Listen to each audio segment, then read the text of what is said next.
Thank you all so much. How are we doing tonight, Portsmouth? But how are we doing tonight knowing that Kristi Noem was fired just to come out?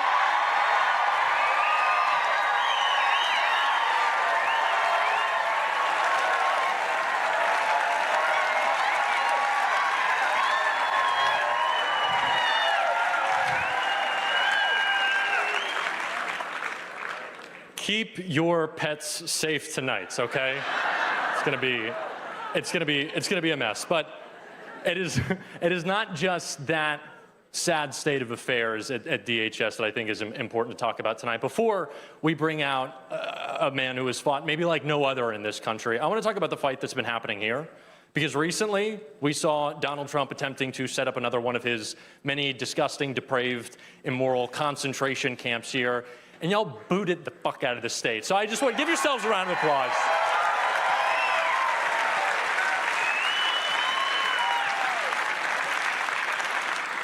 There is so much people power right now, having so much success across the country. It is the reason why I'm able to be here tonight. I don't know if some of y'all watch the show and tune in. If you do, I love you and you're amazing.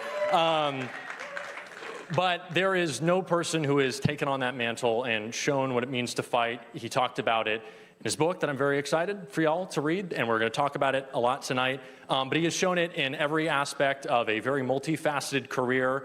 Held a lot of titles. This guy that I'm about to bring out on stage, Lieutenant Governor, Mayor of San Francisco, Governor. He's about to be unemployed. And then I think y'all might have a hand in figuring out what he does next. But I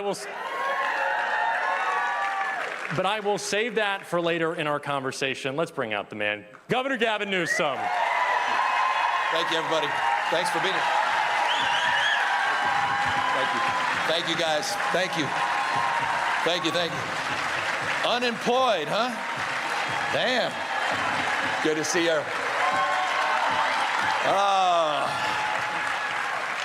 This is nice. This place is nice. It's a good setup. I think we're gonna have a little bit of fun tonight. Well, you mean you already began? I do have a sell-by date. I will acknowledge I'm a carton of milk. Not done yet. We got a little time. 10 months. We'll have a lot to talk about on that. But before we get into the Noem news and have a little fun, this thing's a bestseller. 100,000 copies. Almost seems it's moved. Knock on wood. Yeah, no, thank you. Thank you. Thank you all very much. Yeah, you do something like this. By the way, this was like, I'm embarrassed to say this, took me about 5 years to write this book. And you put all your heart and soul in it. You really try to stress test it. You try to be as honest and forthcoming as you possibly can. You have a few selected people read it. They say nice things. You say, read it again. Are you sure? And then you put it out and you just can't control the third thing, which is how everybody reacts, whether they buy it or not. And so I've never experienced anything like this, and it's been an extraordinarily humbling week in terms of those sales and in terms of some reaction that we've gotten from the book, which I appreciate. And I've got a lot of reactions. We're going to be getting into those tonight. We have a lot to talk about throughout your life. But of course, there's always breaking news. Usually it is bad. Tonight, today, it is fantastic. I'm sorry, it just made me so happy. Can we just applaud the fact that Kristi Noem is out of a job one more time?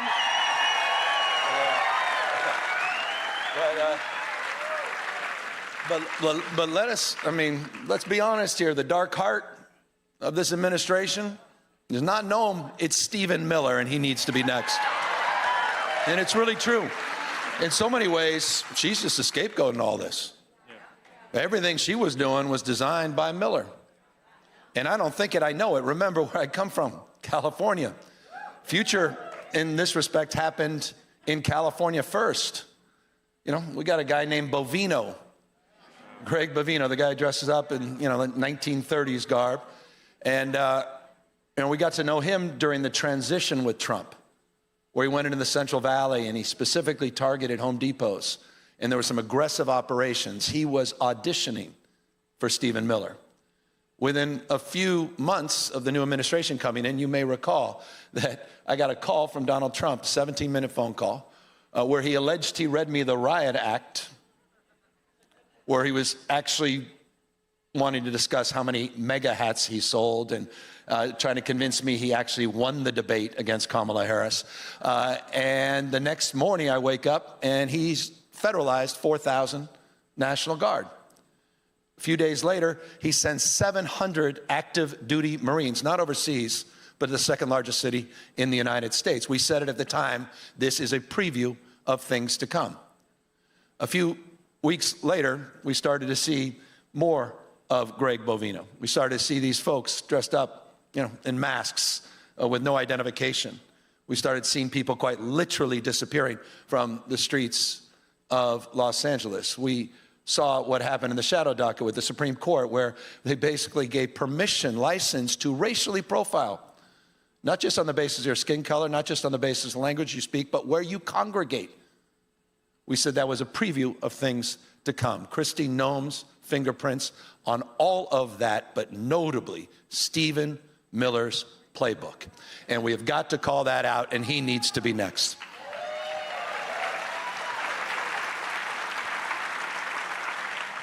And it's something that it's a refrain you've returned to, is the weakness masquerading as strength of this administration that plays out in so many different ways.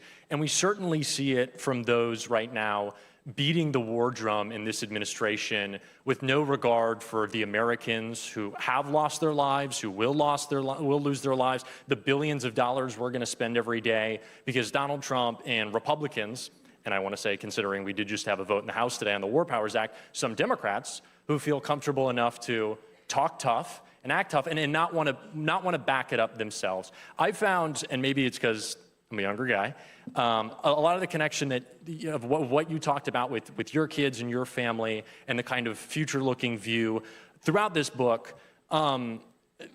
This is an administration that doesn't care about my generation, and they've stripped away so many of the promises of what America should be. You talk a lot in the book about your kids. How do you think, there's so much to talk about when it comes to Donald Trump's illegal and unjustifiable war, but when you think just about your kids specifically and this cycle that we continue to see under Republican presidents, where does it take you? My 10-year-old had his birthday last week, Dutch. My youngest, I have a 10, 12, 14, 16-year-old, 2 boys and 2 girls. And, Dutch has never seen, he doesn't know a world without Trump in it, even during those Biden years. The escalator sort of marking his first moments, and as they are captured today. And just think about that, the behavior he's modeling, he's seen on TV, what he believes it is to be president of the United States. There's a whole generation of young people that have been shape-shifted by this, and I'll say it, respectfully, this invasive species, Donald Trump, because he is. I mean, he's taken over the Republican Party. They're completely supine. He's taken over Congress.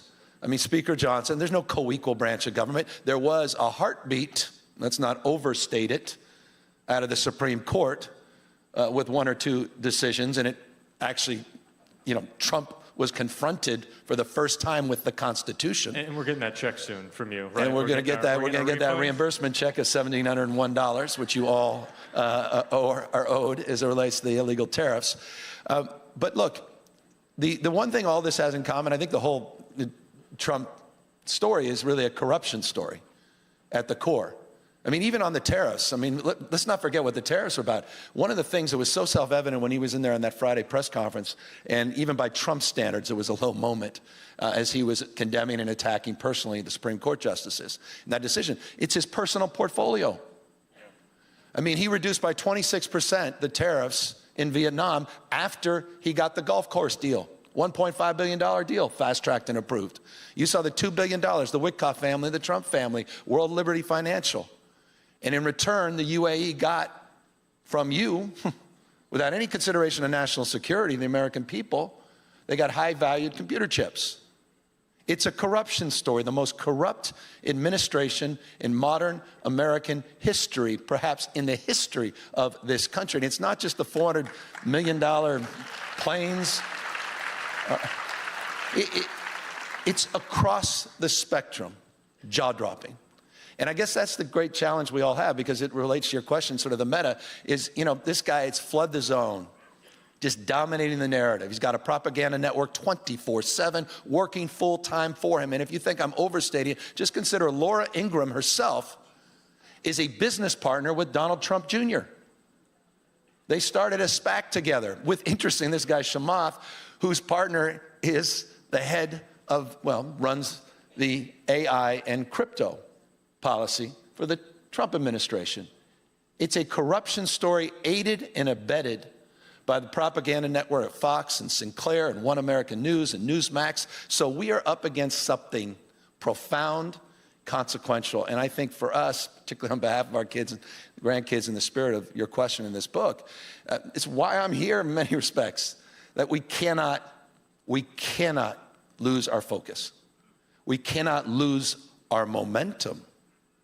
Donald Trump is in retreat. Today is a perfect example of that, with first firing of a high-profile cabinet member. He's in retreat places like Minnesota, because the steel spine of citizens that stood up, real patriots in this country, pushed back against all that. You know, and you're seeing it globally, and it's, again, you're exactly right. That's why Trump is acting out as he always does. Weakness masquerading as strength. That's Donald Trump. Well, and you talk about the weakness also of those around, like Mike Johnson, John Thune. These are spineless guys who have ceded everything. They don't care about the Congress. You also talk about, kind of at the end of the book, teeing this up, make sure you read all of it. It was fantastic. Some weakness of someone who has profited massively. I always think it's kind of funny that, do you notice how like the media always refers to like Don Jr. and Eric and Kushner too as like the Trump kids? Like these aren't like fully grown adults who should be prosecuted for their like financial crimes. But did you see the interview? It was on CNBC with Don Jr. And Eric, and they were kind of talking about like, well, it's our right to profit massively off the presidency because you kicked us off of Twitter after we did an insurrection. I'm like, I don't really think that these things are balanced. But Jared Kushner is like this as well. And he's done it a little quietly, but at the end of the book, you talk about Kushner kind of getting made fun of a little bit. Jared is having some fun poked at him at the expense of Trump. Do you think there is a certain individual, because you talked about this, kind of the subtle flattery, but the put downs of Trump. It's all a big show when you see him in person. You talk about him as a very different guy. Do you think that's contributed to some of what we see from a Mike Johnson, from a John Thune, from any of these Republicans in Congress who should just say, there is a madman in the White House sending us to war, killing Americans in the streets, spending trillions of dollars, 25th Amendment time, but they just don't do it? Do you think that there's something about those people or something about Trump that leads them to this place where they have given it all up for him? Well, I love that question, and I try to answer it by creating my own Patriot site. I have a website. You can go on there. And it's a Patriot site where I sell knee pads. Sold out, correct? Yeah, well, we have new Trump signature series knee pads that just came in. Because the first knee pads all did sell out, just like our law firms sold out, just like our universities were selling out, just like CEOs were selling out, members of the media were selling out, not just those elected officials that you're referencing. And they have to be called out, all of them. I even had to go, last minute I was invited because they didn't want Trump to dominate and flood the zone over there in Zurich, in Davos. I brought the knee pads with me. I'm not going to get invited back. I started handing it out to folks out there. I mean, they're all complicit at this moment. Society becomes how we behave. We are our behaviors. This is happening on our watch. For things to change, we need to change. And that was my mindset after last June when we saw the federalization of the National Guard. I said, I got to step things up. I'm not a bystander. I have agency. We all have agency. I've got to do more. I've got to do better. And we've got to punch back. And so it's right to call all these guys out. We have to call them all out. We have to. We'll lose this country. It's the 200. It doesn't feel like the 250th anniversary of the Declaration of Independence. You know, and we should be celebrating the best of the Roman Republic and best of Greek democracy, co-equal branches of government, popular sovereignty, the rule of law, not the rule of dawn. And I think it's dawning on all of us. We're starting to wake up now. Our immune system has been woken up.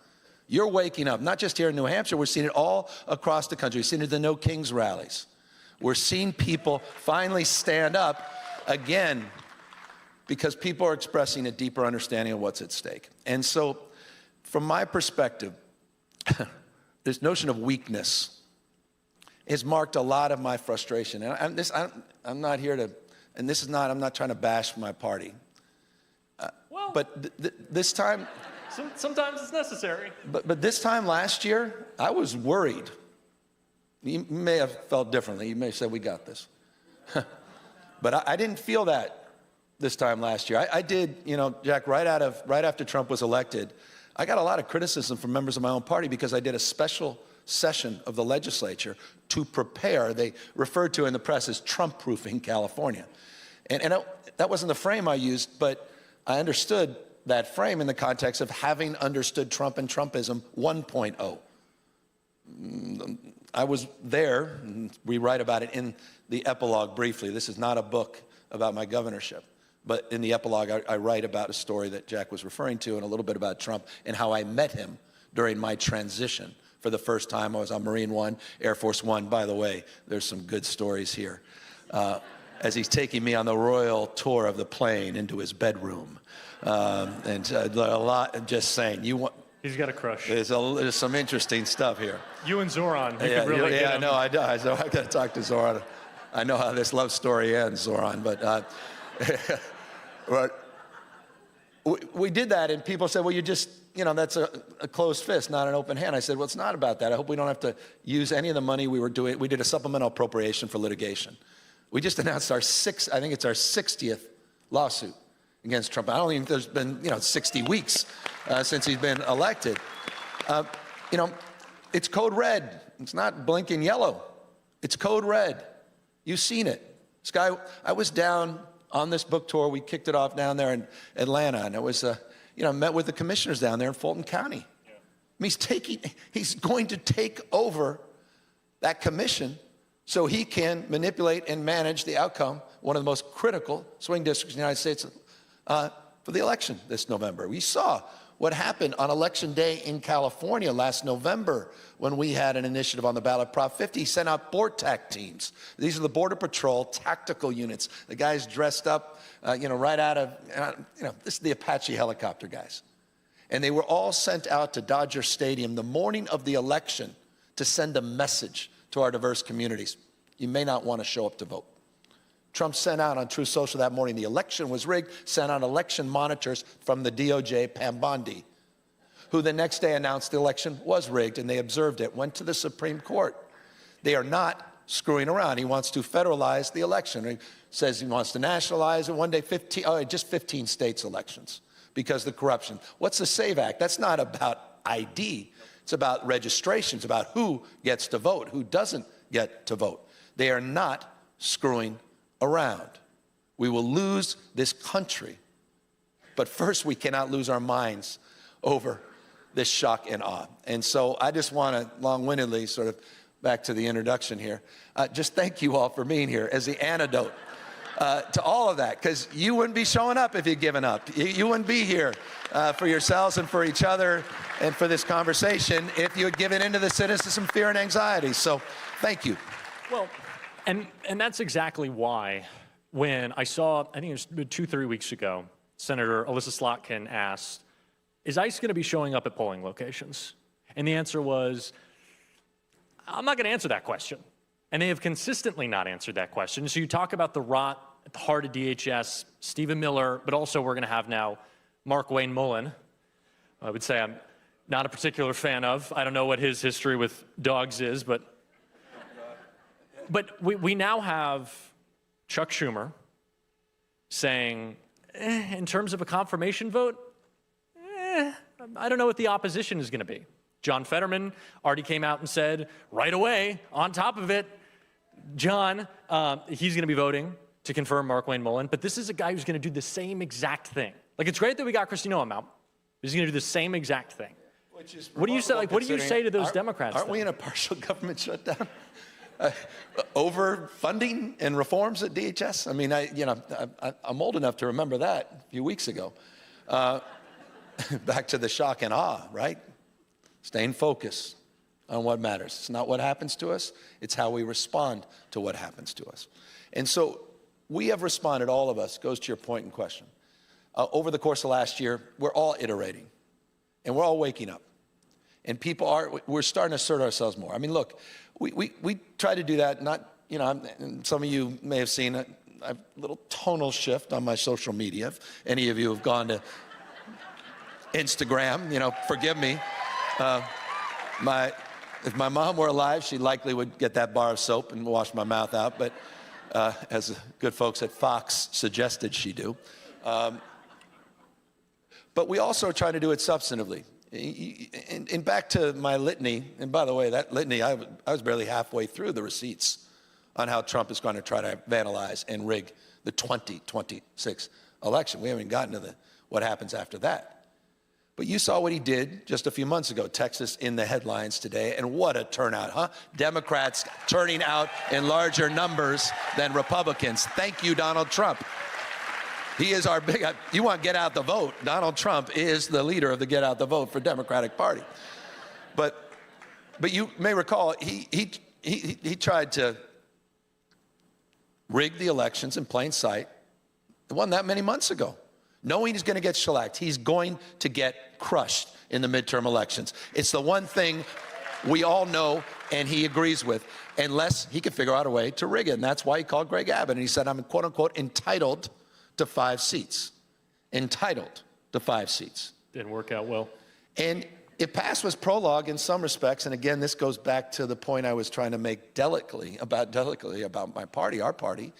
You know, our response may have been to try to win an argument and say, boy, that's just not fair, that's not right.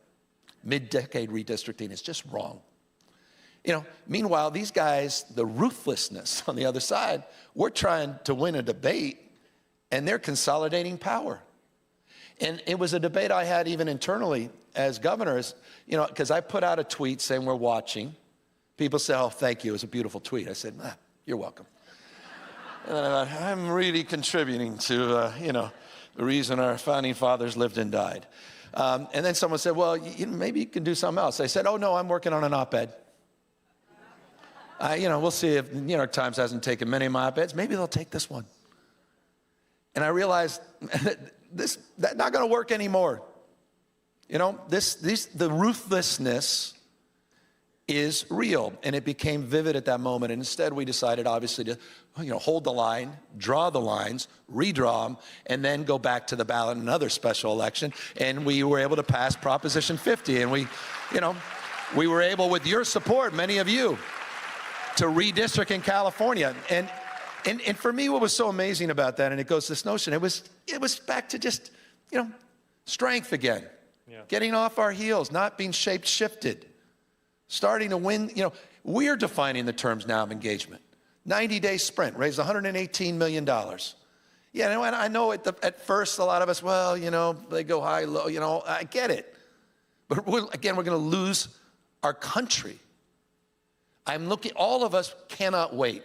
We can't wait.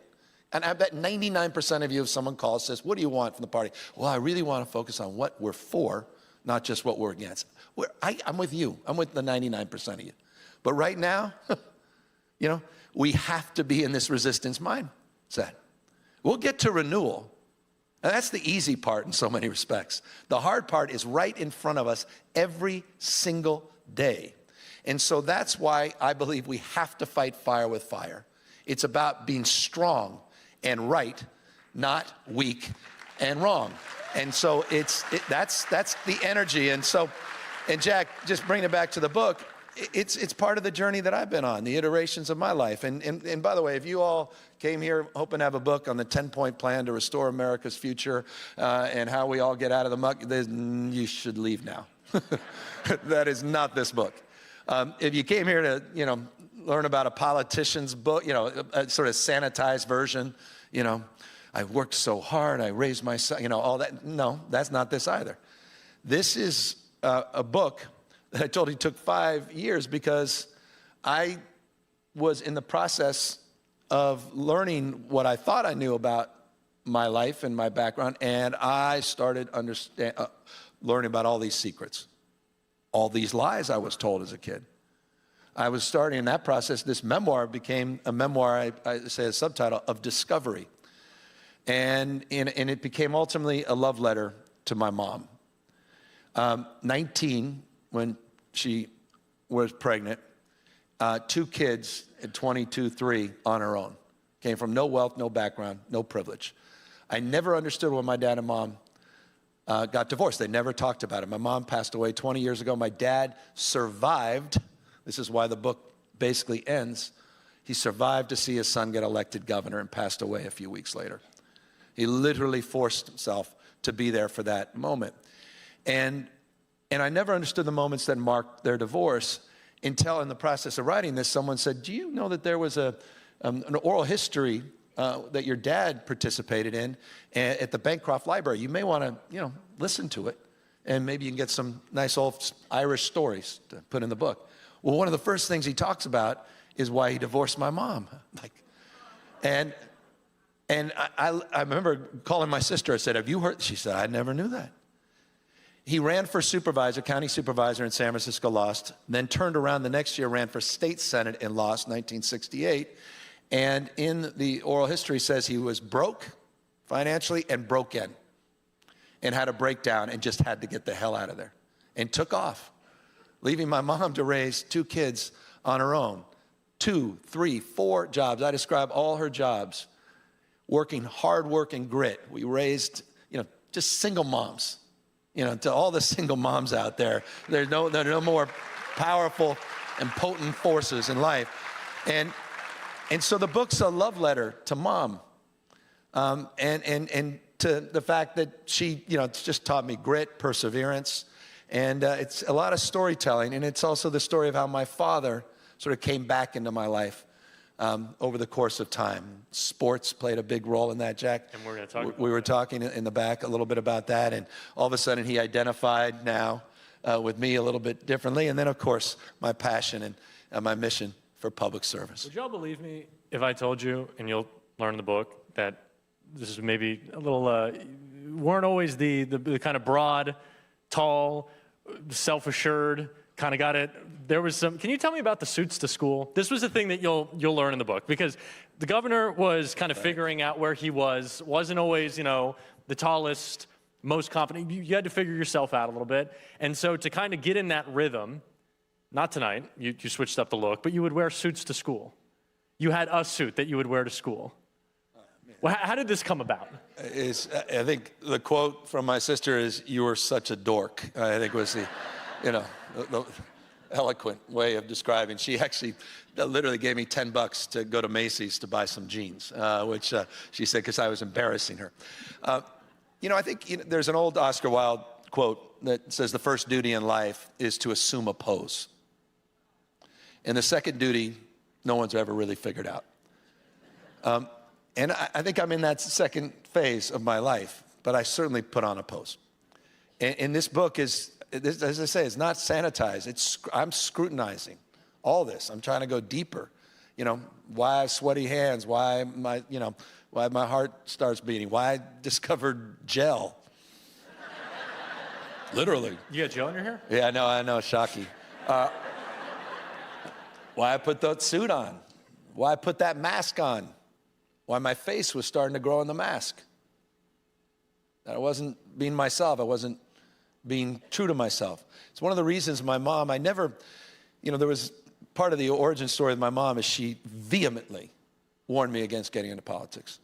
She was so disappointed with me for getting into politics, and she really didn't want me to run for mayor.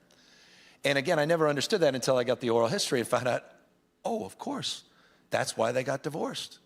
She never told me the why. And so I always was trying to be something, and I think all of us have this, right? When we're trying to figure ourselves out, and I was trying to figure myself out. So I started wearing suits to school every day, because you know what? Maybe people would look at me. Because I was that guy in the back of the class, and this is another huge part of the book. And you wouldn't care, and it's not that important, but I'm, ironically, in the wrong profession. I don't read speeches, because I can't read a speech. And I just can't look up and down at a written word. I can do teleprompters, can't stand it, but I can do that, because I'm sort of fixed on the words. But I had such a severe case, learning disability, severe case of dyslexia, that it marked who I am. I'm still that kid. I'll always be that kid. I'm in the back of the class, hearts pounding, praying the teacher doesn't call on me, getting laughed at during the spelling bee, the whole thing. And so much of my life was identified in that respect. My mom said some things to me that I struggle with and I write about in the book, where she said it's okay to be average. Which is a hell of a statement. And it wasn't some like pump up thing. You're unique and special.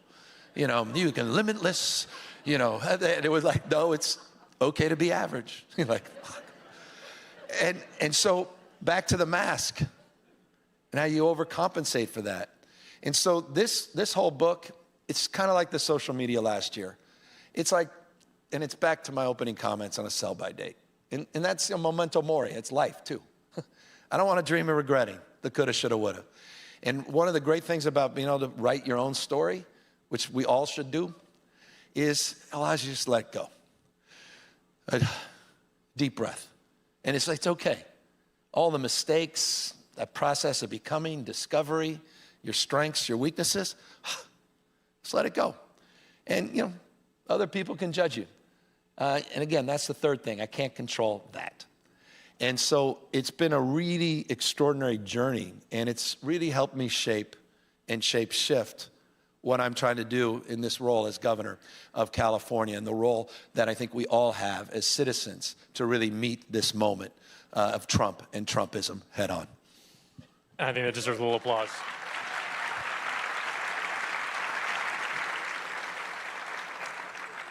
You talk about, and I'm going to have to do a little moment of rehashing some of the early Gavin years journalism here.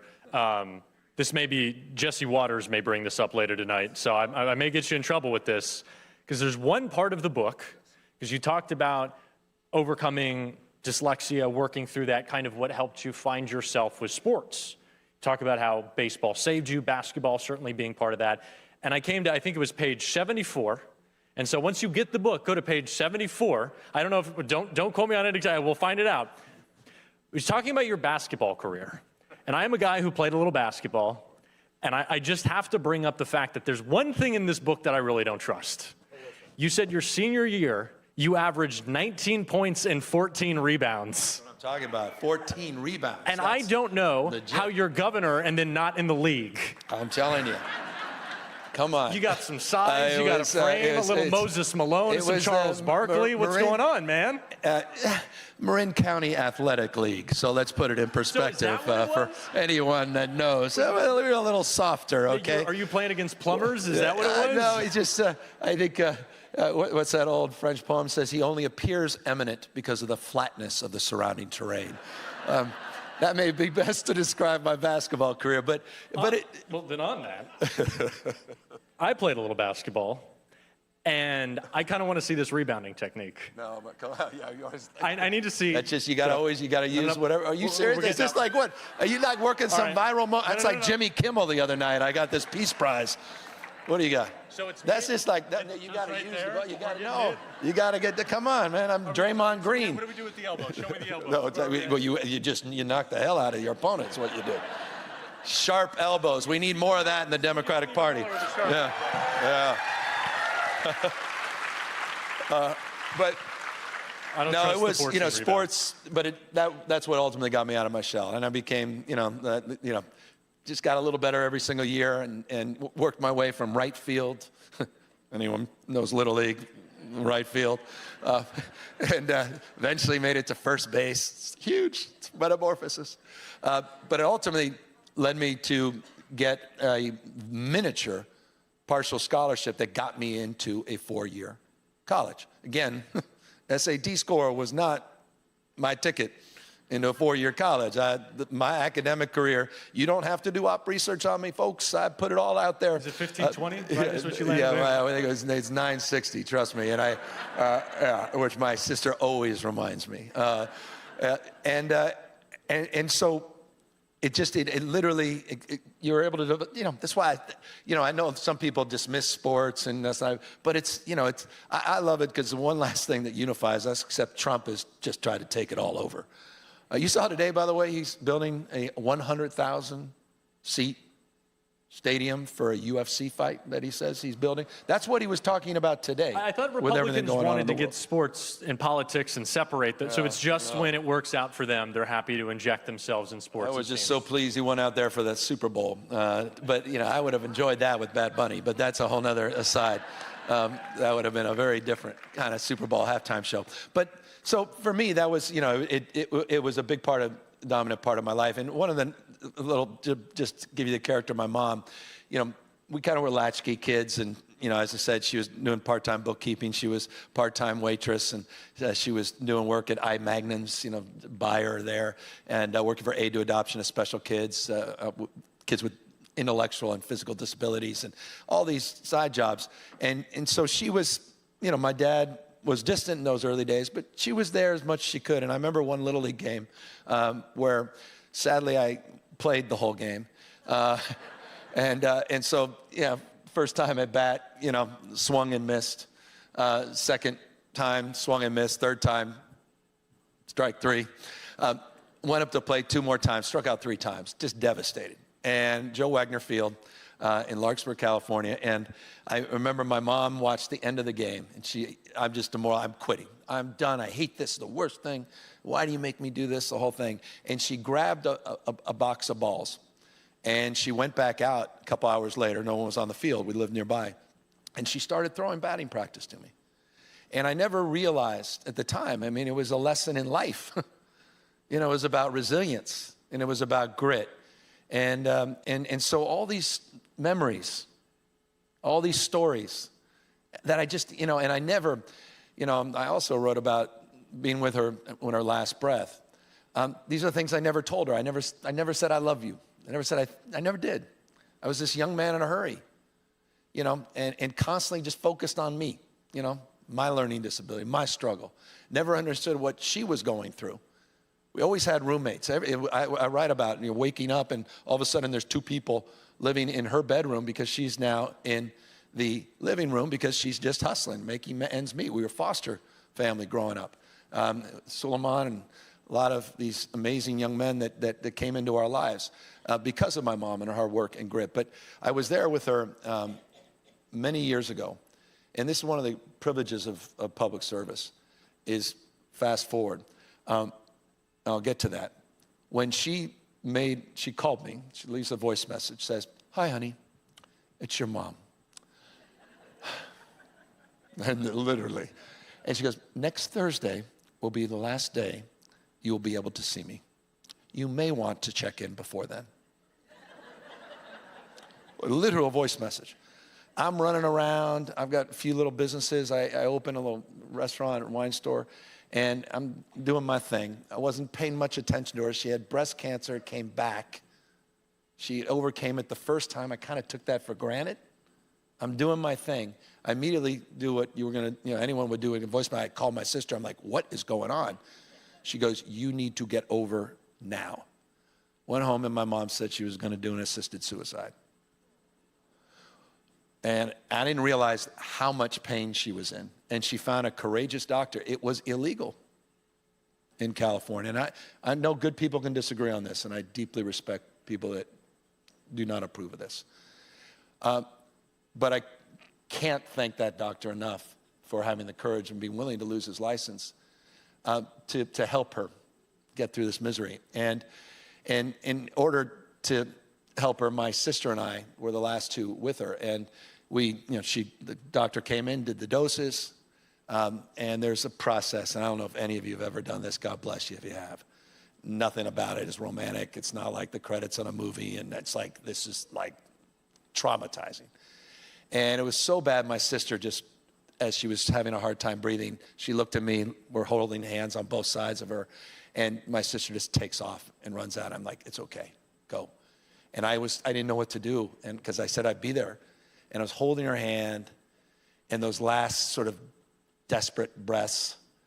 And we had, you know, pleasantries, niceties. And then I sat there for 20 minutes afterwards, my head on her stomach, saying out loud all the things I didn't have the guts to tell her just 20 minutes earlier. And you know, you think about, you know, just not dreaming of regretting and all that.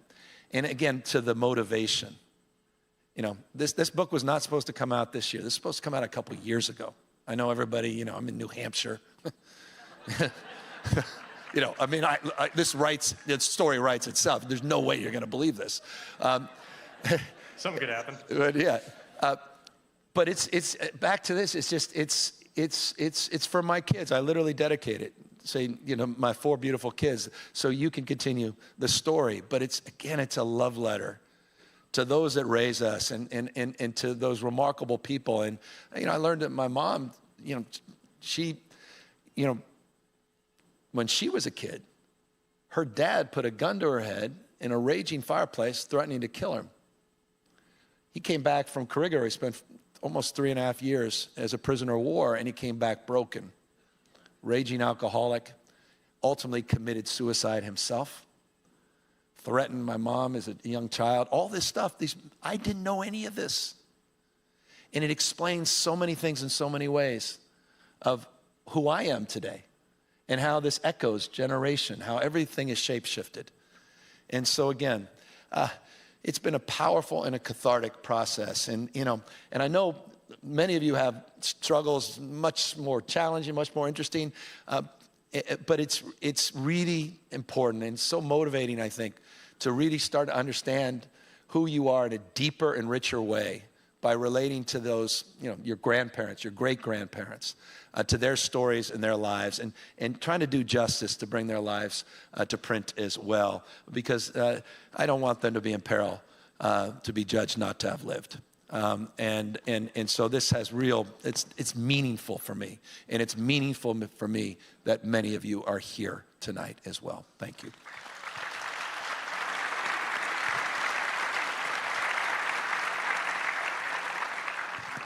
And it's really, I think, in a lot of the interviews and conversations you've had around the book, sparked the feelings of you kind of reflecting back now on yourself, thinking about kind of how we opened, talking about your kids and how you view your relationship with them in kind of relation to your relationship with your father.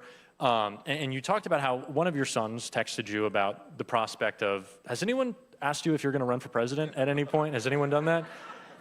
But saying, like, Dad, you can't run for president. Like, we need to spend a little bit more time together. Yeah, no, this was a few months ago. I naively did what you're not supposed to do, and that was answered a question directly.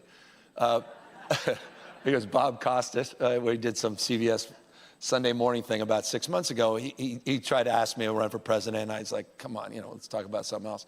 And then he says, okay, have you ever thought about it? I'm like, okay, I've thought about it. So, you know, it was a passing point. And then, of course, the headlines, Newsom considers run. Newsom poised for run. Newsom prepares for 2028. Let's get into that a little bit more right now. And I'm reading all this. My staff is all upset, and my son. And so I've got this, you know, he's a little version of me, man. Little shit. Excuse my language. Right? He's a little young man in a hurry, and we're like, okay, buddy, striking that pose, trying to figure himself out. And I didn't know he had this in him, and it really hit me, and that's why I talked about it the other day, and I appreciate you bringing it up. He texts me, he says, Dad, I hear you're running. I said, I'm not running. What is it? That's crazy. And he goes, I hope you don't. And then I'm like, why? I said, well, never would do that without a decision. He goes, I hope you don't, because I'm too young and you need to spend more time with us. And he's 14, and that's not how 14-year-olds talk. And it was like, and I remember, I screenshot, I wish I had my phone right now. And that's like, that hits you in a different place. And this is a story of, again, you know, when I had my first kid, Montana, and I had this unbelievable rock star wife. And, you know, she was probably, and thank you, but she was like, am I marrying your dad? You know, who came back in my life and got to know Jen, and he was incredible. And I don't want to paint it, and he's a beautiful character in here. He's my social justice, racial justice, economic justice guy. He's the Sarge Shriver in my life, not just the Bobby Kennedy. He's my motivation in terms of so much of what I'm trying to do in my day job every day. But she didn't know. And so, you know, and I write a lot about that, you know, and I also am very honest. I had a marriage that didn't go well. And you may have read. What is Kimberly up to these days? She's no longer engaged to Trump Jr. But that alone is, that's worth a book. You can't make that one up. And what would the title be of that? Yeah, I don't.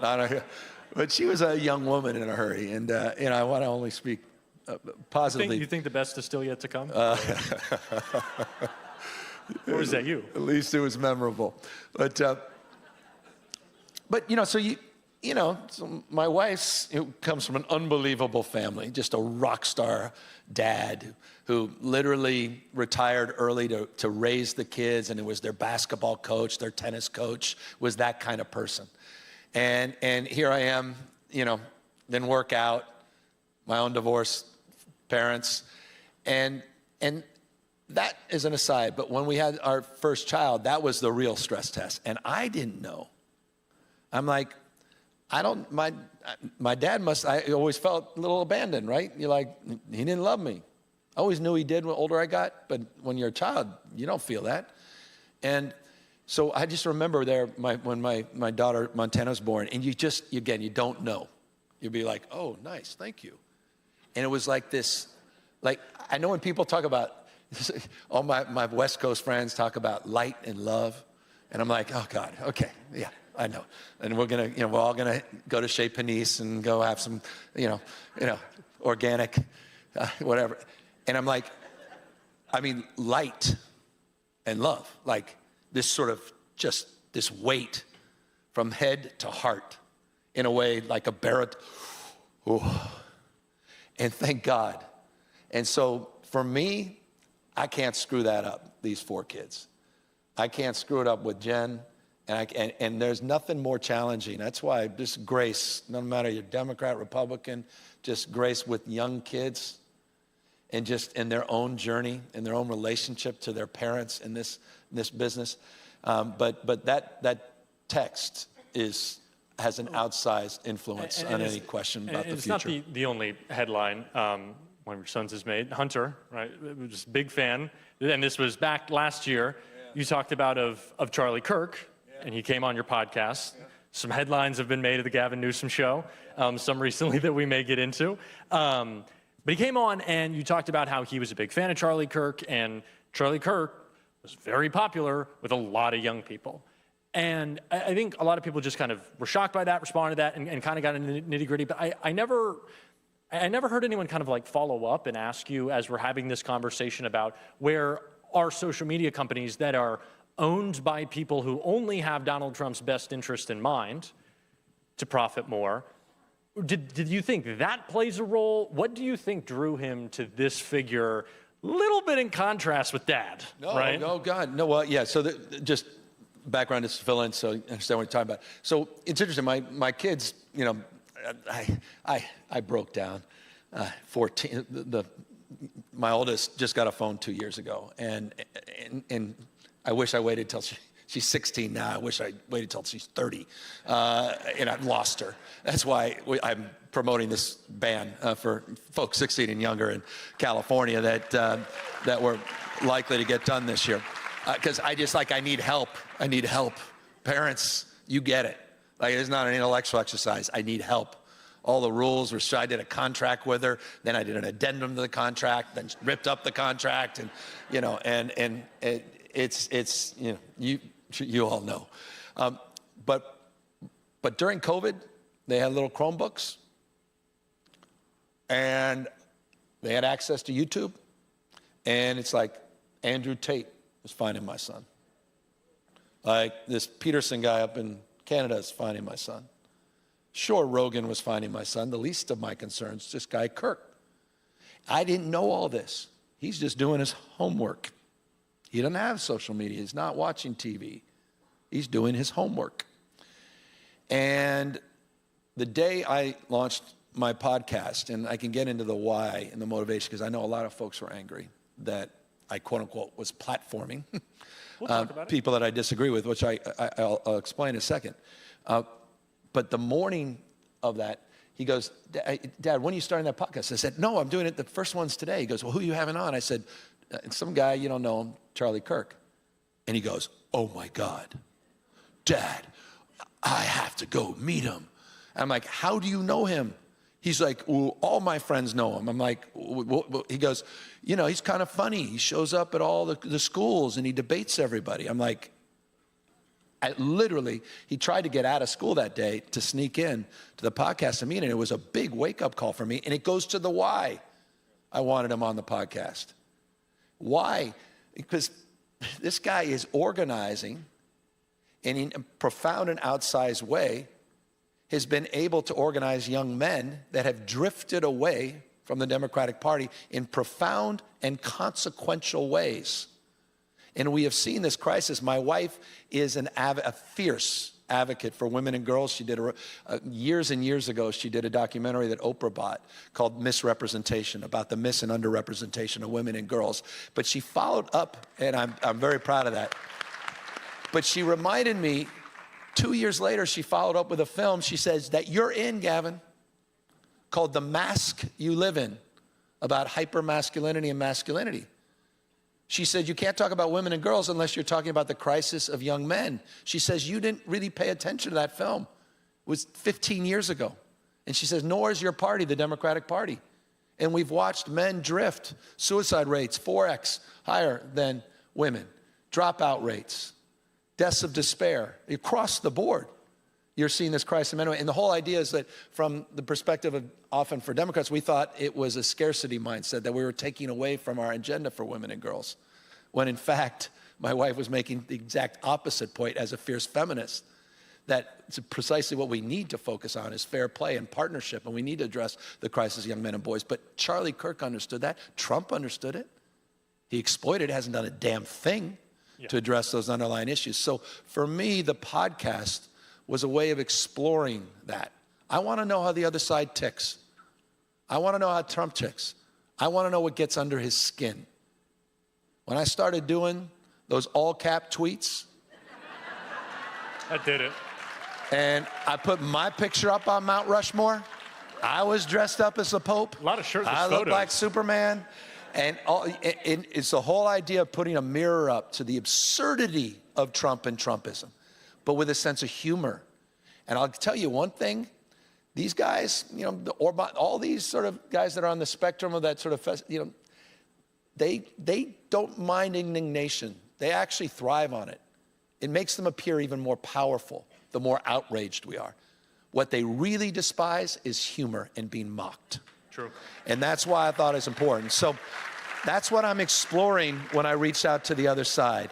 And I will just say this on that. Divorce is not an option, guys. I mean, we got to define our terms of the future. I mean, that old Clinton line, but it's true. You know, I married into a big Republican family. I told you how much I revere my father-in-law. He's an extraordinary person.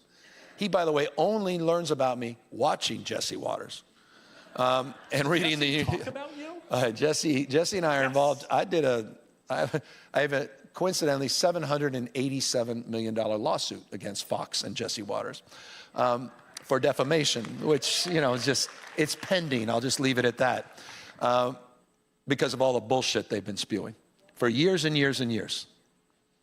For years and years and years. Back to the complicity of why we have Trump and Trumpism. Would not have happened without Murdoch, Inc. It would not. And we need to call that out.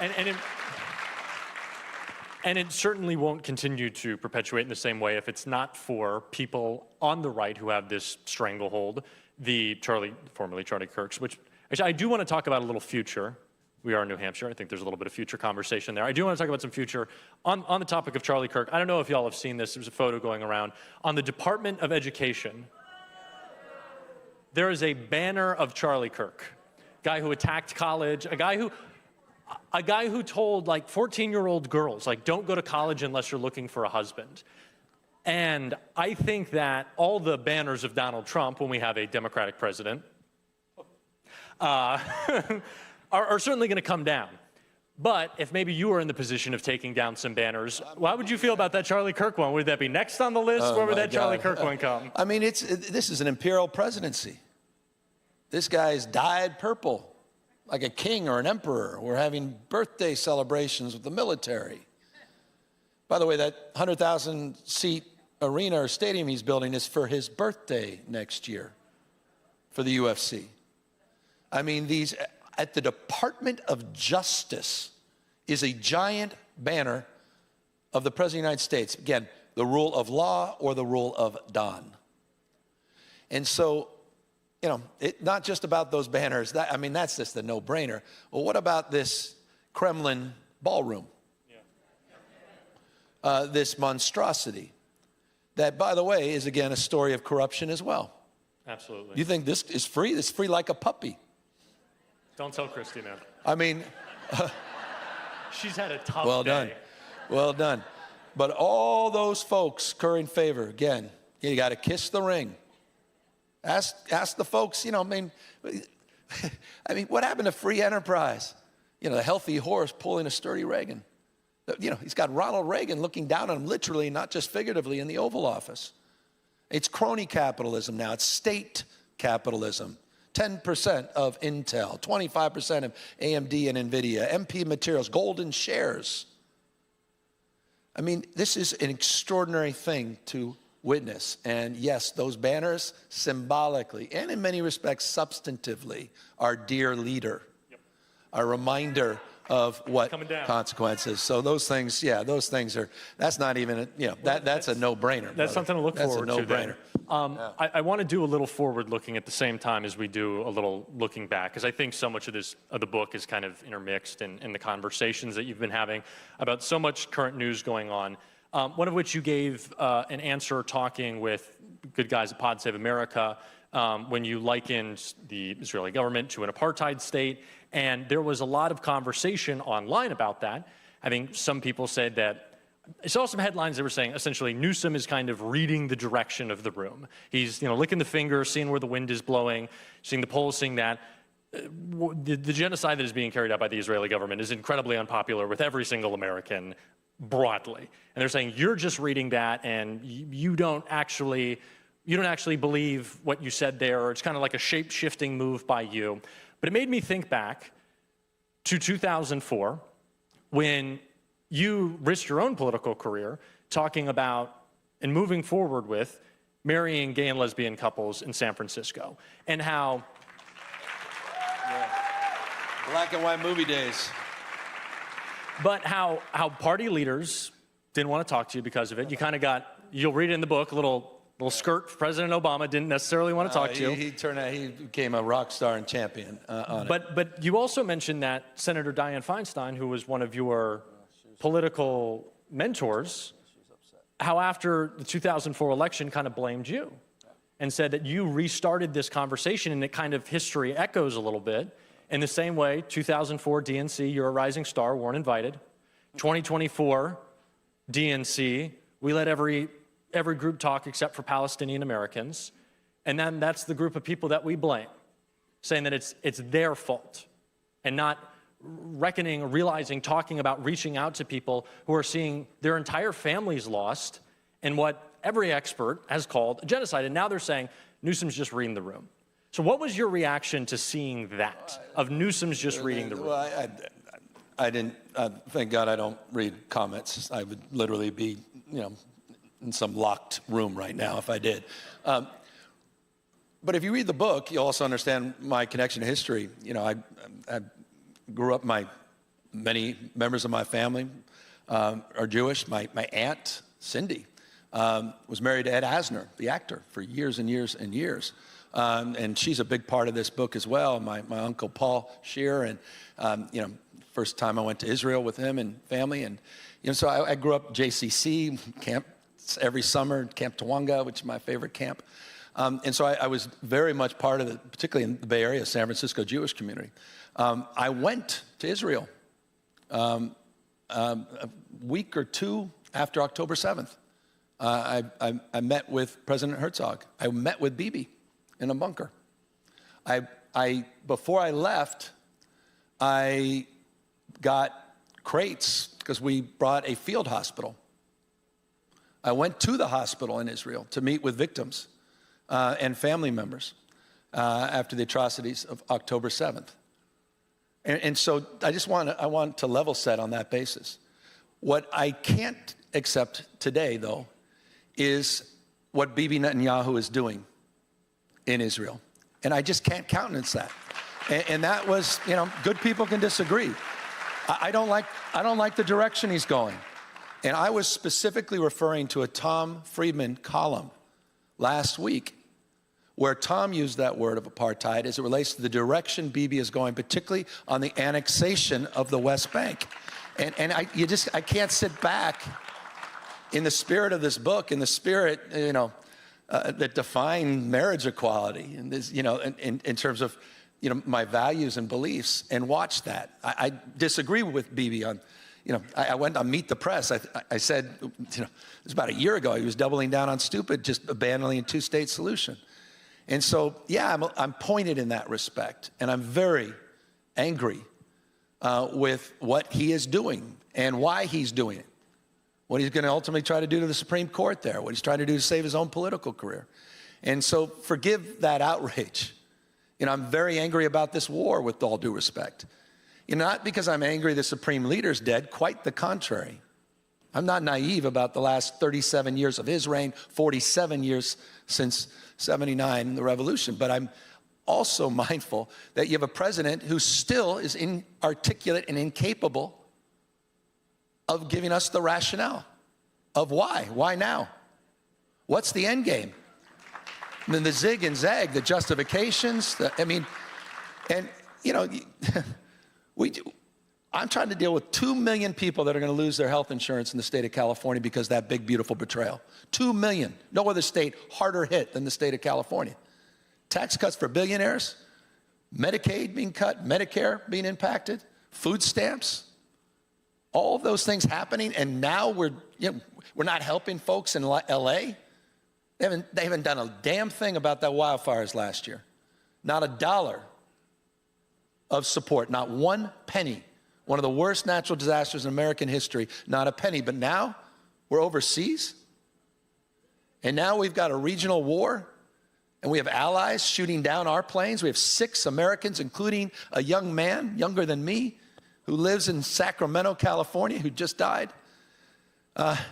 So yeah, forgive me. I've got strong opinions about some of these things, and I think it's important to express them. Yeah.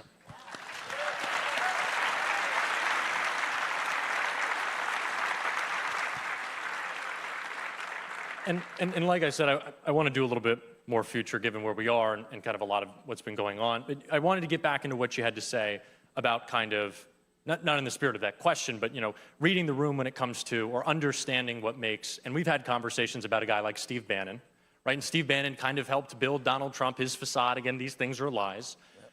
But what in this moment, when you see so much of the right turning on itself, do you think, and it is, Trump was going after Tucker Carlson, he's going after Megyn Kelly.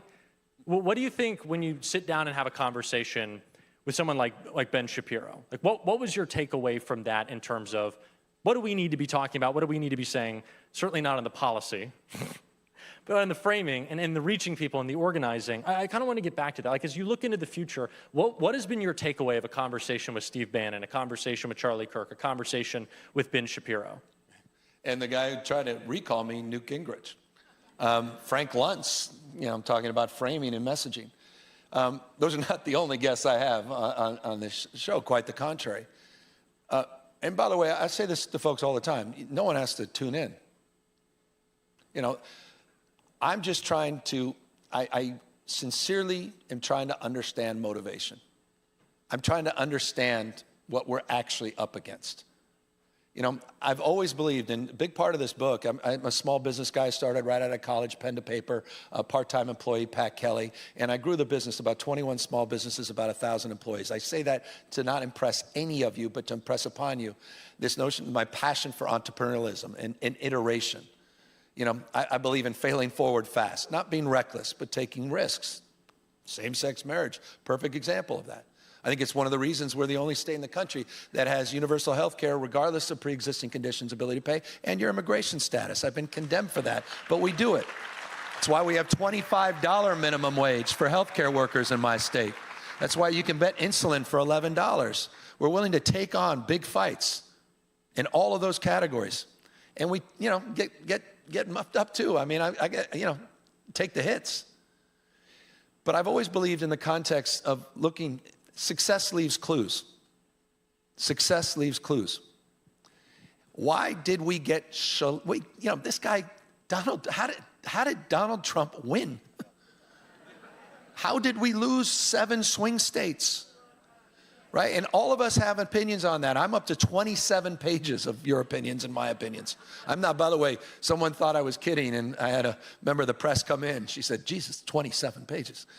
And so much of it contradicts, the pundit before it. I still feel like we need to do a forensics. I don't think we've done enough. Well, we're of that holding one. The searching. DNC's holding one back. And they're holding it back. And do you think we should put that out there? Put it all out there. Put it out there. But it's just because, look, continue to do what you've done, you'll get what you got. And that's why I said for things to change, we have to change. And so I think that's important. I mean, look, I've had, we've had 100 guests on the show and have some really wonderful. And I did you a disservice framing it as just like Charlie Kirk it and Ben sounds Shapiro. like, Jesus, who the hell is this guy? We got Ben Meiselas, we got Keith Edwards. It's okay. No, and I'm out there at TwitchCon. I'm meeting with gamers and streamers. I'm doing Fortnite Fridays. Would you go on Hassan's show, Twitch? Speaking of which, Hassan Pike, you might. Yeah, which I've said in the past. And the point is, I'm trying to absorb. I'm trying to understand the world I'm living in. And what are the trend lines that define the world we're living in? And I think it's incredibly important to do that. I spent all my post-reelection time on the road, if I've been out of the state, in red states. I was down in Mississippi. I was down there in Kentucky. Not Kentucky. I went to Arkansas first. And then, we spent a lot of time down in the South trying to sort of understand why the Democratic Party walked away. Back to where's my party? We were in the majority in a lot of those legislatures in 2010, not 1910. It wasn't that long ago. And now we kind of walked away from it. So I'm trying to walk down the path that some others are not, because I think it's important to do that. And I think that's what you do when you're dyslexic. I can't do it the way you all do it. I have to do it a little bit differently. And in that process, there's a lot of judgment, a lot of doubt, a lot of self-doubt. But there's a willingness to constantly seek to understand the world I'm living in before I'm ultimately understood. And that's an important journey. I think it's an important journey for politicians too. I really want to be open to argument. I want to be interested in evidence. It doesn't mean I'm changing my positions. Sometimes things radically change. Marriage equality to me was important. Why? Because I couldn't argue separate was equal. The whole debate in 2004 was civil unions. I'm like, well, but you're a Democrat and you're supporting separate is equal now? My desk at the governor's office is a guy named Warren's desk. Former governor, former Chief Justice. Warren. It's a reminder that separate is not equal. And it's a reminder of our role and responsibility. And at that time, my role and responsibility to my truth. My truth is to stand up for ideals. My why? Stand up for ideals and strike out against injustice. Back to me being a Sarge Schreiber Democrat. The Kennedy we all forgot about. The guy who created VISTA, Legal Aid to the Poor. The person that ran the war on poverty when we actually reduced poverty in this country for a short period of time. The Special Olympics. The Peace Corps. We have the largest service corps in America in my state. It's larger than the Peace Corps. I think that's one of the ways we knit back this country, shared experiences. And by the way, when I swear in, we require 450 hours of work. We'll give you $10,000 for your college education. And it's one of the biggest programs of its type anywhere. It's certainly the biggest in the nation. And, I believe in that. And no one there is, I'm not asking them, are your dad a Republican, your mom, you Republican, you Democrat? Will you support? It's shared experiences. And you start to realize everyone wants to be loved. We all need to be loved. You know, we all want to be protected and respected and connected to something bigger than ourselves. And that's the spirit, despite the fact I'm punching back. And I guess, yes, I'm punching back. And I'll take a backseat to no one in terms of holding the line and punching back. But yes, it goes back to what I said in the outset. We're all looking forward to the moment. Because when it happens. Yeah, just like, yeah. We can clap for when it happens. You know, yeah. Well, no, it's just because that stacking of stress. I mean, everything you guys talk about, grace and humility. I mean, I talk about my recall. You know, you think, how's your day? You know, getting hundreds of thousands of people, and, you know, every coffee store, there's 10 people, get rid of this new scum guy, you know, the whole thing. And, you know, and so you get through those things and you start to and realize how temporary this all is. So grace, humility, you know, and just, you know, try to do better, try to be better. And that's the story of a bit of my life. And I'm continuing, you know, I want to continue to write, you know, what is it? O mio life, Whitman, right? He talks about the powerful play goes on. And may we all contribute a verse. And I think, you know, New Hampshire contributes that verse, not just every 4 years, but in a profound and outsized way. But all of us can contribute a verse. And I think that's what I'm trying to communicate in this. And, you know, I realized through the process of writing, you don't have to be something to do something. Back to the pose, back to the mask I put on. I always thought I had to be something to do something. And it's about using your moral authority, the spirit of gay marriage, not just your formal authority. And all of us have that in abundance. Donald Trump? No. You don't even know what that is. And, you know, I just, and forgive me, I know our time's limited, but just a special thing for me, I never met Ambassador Young. So lucky. I'm going to be at Jesse Jackson's memorial tomorrow, and I likely will see him again, but I was down in Atlanta. And, you know, Chief of Staff for Martin Luther King. And he was telling me these amazing stories. It was like the most amazing hour. I'm like just literally just smiling. And he's all these, and Jack, this is like the stuff for us. Like, you know, these are the heroes. And he's talking about Martin Luther King and, you know, visiting him in jail the 5th time, all thing. But I didn't understand, and forgive me, how deeply enshrined the values of Gandhi were in the context of that movement. Obviously, nonviolent and passive, but I didn't understand how integrated that was to the degree I came out of that meeting. But I also came out of the meeting in the spirit of what I was just saying, thinking about the fact that we don't celebrate President Martin Luther King Day. They don't celebrate in India, you know, former Prime Minister Gandhi Day. I don't celebrate in California, former Governor Cesar Chavez Day.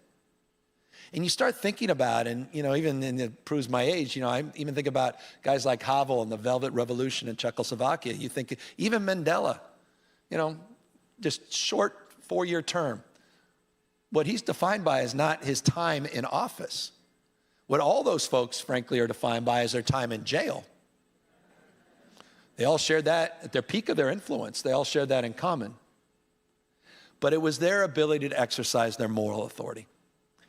And that's at the core of this corruption story that is Trump. Yeah. At the core of the American story, this is the issue that we need to restore the soul of America. We need to restore the morality that defines the best of America. And that's what it's all about right now, is reigniting that and finding that again. Yes. And although we could go for hours, it is where I want to conclude. You talking about leaders who have shaped the movement, forward-looking, the fact that Trump is not the whole sickness, but certainly a symptom of the way the inequality in this country has manifested itself. Talking about that forward-looking, Bernie Sanders came out to California, and he was yeah, let's get a whoa. And he was talking about his, and it has been recently, a proposed tax plan, 5% wealth tax annual for billionaires. I think we clap it up for that. He did on the national level, yeah. On the national level. Just talking about, we can get $3,000 checks to every American, man, woman, or child making under $150,000 a year. We can expand our health care. We can make child care not a burden. We can do so much. And this is kind of what he's laying out. A lot of people, because he's doing it alongside Congressman Ro Khanna, who I think we can also give a little bit of applause for what him and Thomas Massie have done. As what a lot of people are saying, like, this might be a indicator or demarcator who's on what side of what for 2028. But he also came and kind of spoke at the state level, because you've been having this conversation around a proposed wealth tax, whether that puts California at a competitive disadvantage. And you said you've thought a little differently at the national level. I always have. Yeah, look, it was Plutarch about 50 AD. Don't quote me. But think about it. 2,000 years ago, there was an historian warning the Athenians that the imbalance between the rich and the poor is the oldest and most fatal ailment of all republics. Yes. 2,000 years ago. Fast forward today, 10% of people own 2/3 the wealth. You got a 30-year-old, that's first 30-year-old in the history of this country, generation, that's not doing better than their parents. Bernie Sanders has been absolutely right about this for decades and decades. There's no question about it. So I did my State of the State, the dreaded teleprompter, a month ago. And I made a very proactive case for California's progressive taxes. That's, you turn on Fox 24/7, it's high tax state. By the way, which it's not. 16 states tax their low wage earners more than we do our high wage earners. Who are the high tax states? Who are you for? Texas and Florida, most regressive taxes in the United States of America. Yes, California, one of the most progressive. I was making a case for that. And I was also making a case that we need new tax bracket and we need to roll back those cuts that were part of the big, beautiful betrayal, unquestionably. The question we were posed and the question that we've been asked in California, and the question that actually, interestingly, has been rejected by a lot of labor unions that oppose this wealth tax, not all of them, it's been promoted by one labor union, is a wealth tax at a state level and the impact that may have with people in a progressive tax system that already 1% of people pay about 47% of all of the income tax in my state. Not many people. The impact of a one-time tax, because it's a one-time tax, would have on that tax base going forward. And we had an independent analysis done, not me, the state did, that showed we'd actually lose hundreds and hundreds to billions of dollars a year in traditional income taxes because so many people would move. And it's not anecdotal anymore. There's been some big, back to Jesse Waters, he highlights it every day, people that have already left our states. But my state of mind absolutely is aligned with this notion that we're going to have to substantively address this wealth disparity in a much more progressive manner and look at it from the prison nationally, where we're able to capture, I think, a stronger rationale as opposed to this race to the bottom or the top in each state competing as it relates to the prospects that you're going to lose population. So that's where my position is on this topic. Donald Trump has gotten business leaders to bring him trophies, to bend the knee, to throw him parties. Did you see the trophy I got on Kimmel? I thought it was well-deserved. I'm so proud of it. You're still going through the wine, right? Yeah, it was the Netflix, Paramount, Skydance, something. We got to break them up, by the way. Orama, yeah, Peace Prize. I wish I could have carried it out here. It's about 6 feet tall. Well deserved. Eat your heart out, Donald Trump. That's a real Peace Prize. It was handed to me, by the way. If you haven't seen it, Seth Meyers' brother plays version Gavin of me. Part 2. Yeah, the guy on the skateboard and, doing it's a little, it's fun. It's fun, anyway. But Trump has gotten... But I am proud to get my own Peace Prize. You should be proud of the award, I think. It's well-deserved. I don't know if you had overdue. Had all the bottled wine that was poured in there. But he has gotten all these business leaders to just debase themselves. Don't you think that we should be giving them similar amounts of but differently framed shit? How unpatriotic is it to say, I made all my money, a la Elon Musk, because of California, I am going to take my ball of billions and now flee? Yeah. Should we not just like, you guys are unpatriotic, you hate this country that's been levied against Democrats for so long. Do you think that we as Democrats and you as a proverbial leader of the party should be saying that more? Well, you know what I'm saying. If you want to Google Elon and me in the back and forth. So that's well established with some of these guys. And again, I told you I went on a road show internationally, calling folks out. So no, of course. I mean, it goes back to this that there's a billboard in L.A. I don't remember this. It may be mythical. But someone told me about a billboard in L.A.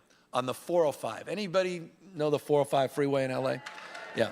So you may know where I'm going. It's one of the most congested freeways on planet Earth. All right? In the billboard, large letters says, "You're not stuck in traffic." And so you about 20 minutes later, you get 50 yards closer. And then you realize in parentheses under, "You're not stuck in traffic," it says, "You are traffic." Think about that when you call, "Hi, honey, I'm late, I'm stuck in traffic." Right next to you, a person saying, "Yeah, back to society becomes how we behave." This has all happened on our watch. And so I think about that in the context of how complicit, to your point, everybody is at this moment, and how we all have to rise up and hold ourselves first to a higher level of accountability. And so it's in that space, I'm trying to do more, I'm trying to say more, but it's also in that space that we can end, because Donald Trump is an historic president. We all agree with that. He's historically unpopular in every category, and he is on the run. You're winning. We won the Prop 50. You're winning not just in big states. It's not just about those races, those big fancy governor's races in Virginia and New Jersey. How about the 25 state races? The state level that we flipped. We're 25. Not one Republican is flipped. Not one. We're 25-0. Something's happening in this country, and you're all a huge part of that. This is it for Trump. His presidency as we know it today is over in a matter of months when Speaker Jeffries gets the gavel. There's nothing more important than that. Don't talk about 2028. It's not about 2028. It's about 2026. And it's about taking back the House of Representatives and the United States Senate. Thank you guys very, very much for being out here. Jack, thank you for doing this, buddy.